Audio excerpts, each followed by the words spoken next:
মধ্যপ্রাচ্যে আবারও যুদ্ধের ধ্বনি। ইরান ও ইসরায়েলের টানা কয়েকদিনের হামলা ও পাল্টা হামলায় উত্তপ্ত হয়ে উঠেছে গোটা অঞ্চল।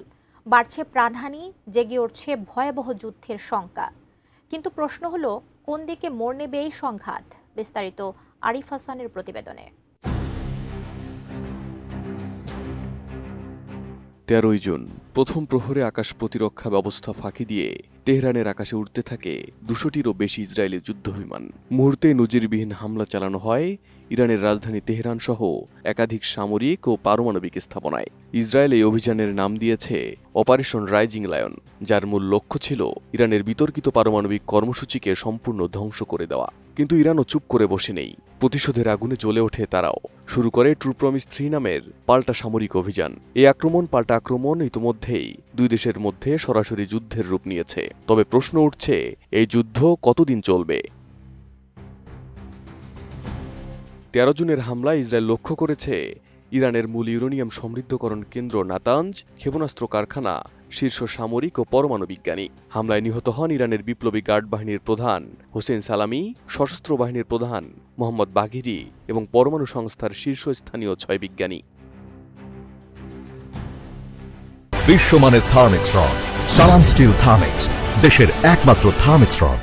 নাতাঞ্জ কেন্দ্রে ধ্বংসযজ্ঞের প্রমাণ মিললেও এর ভেতরের অবস্থা এখনও নিশ্চিত নয়। তবে ইসরায়েলের দাবি অনুযায়ী ভূগর্ভস্থ স্থাপনাতেও গুরুতর ক্ষতি করেছে তারা।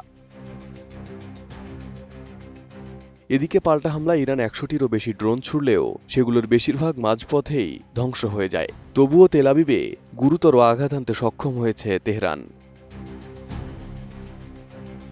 ইরানের হাতে এখনও প্রায় ৩,০০০ উচ্চগতি সম্পূর্ণ দূরপাল্লার ক্ষেপণাস্ত্র রয়েছে। তবে কেরমানশার ক্ষেপণাস্ত্র ঘাঁটি আক্রান্ত হওয়ায় সেগুলোর বাস্তব সক্ষমতা এখনও প্রশ্নবিদ্ধ। পরবর্তী পদক্ষেপ হিসেবে ইরান সাইবার হামলা, সন্ত্রাসী হামলা বা কূটনৈতিক চাপে নির্ভর করতে পারে। ইসরায়েল এখনও ইরানের দ্বিতীয় গুরুত্বপূর্ণ পারমাণবিক কেন্দ্র ফর্দোতে হামলা চালায়নি। এটি ৯০ মিটার মাটির নিচে অবস্থিত এবং এটি ধ্বংস করতে প্রয়োজন যুক্তরাষ্ট্রের বাংকার বাস্টার বোমা ও B-2 বোমারু বিমান। অর্থাৎ এ ধরনের অভিযানের জন্য ইসরায়েলের একক সক্ষমতা যথেষ্ট নয়। বিশ্লেষকদের মতে ফর্দোর ওপর হামলা যুদ্ধকে এক নতুন মাত্রায় নিয়ে যেতে পারে, আর তা ঘটলে যুদ্ধ দীর্ঘস্থায়ী হওয়াই স্বাভাবিক। ইরানের মিত্র হিজবুল্লাহ এখনও সরাসরি যুদ্ধে জড়ায়নি, শুধুমাত্র একত্বতা জানিয়েছে। একইভাবে হুতি বিদ্রোহীরাও অবস্থানগত দূরত্বের কারণে সীমিত ভূমিকা রাখছে। এদিকে আন্তর্জাতিক মহল, বিশেষ করে যুক্তরাষ্ট্র, ইউরোপ এবং জাতিসংঘ এখনও দ্বিধান্বিত। যুক্তরাষ্ট্র যদি স্বয়ংক্রিয়ভাবে ইরান বিরোধী অবস্থানে যায়, তাহলে যুদ্ধ শুধু মধ্যপ্রাচ্যে সীমাবদ্ধ থাকবে না, বরং বৈশ্বিক সংঘাতের রূপ নিতে পারে।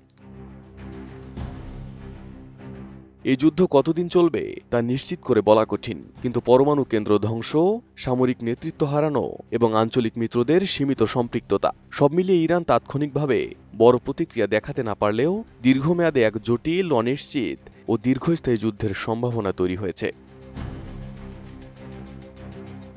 Arif Hasan, ATN news.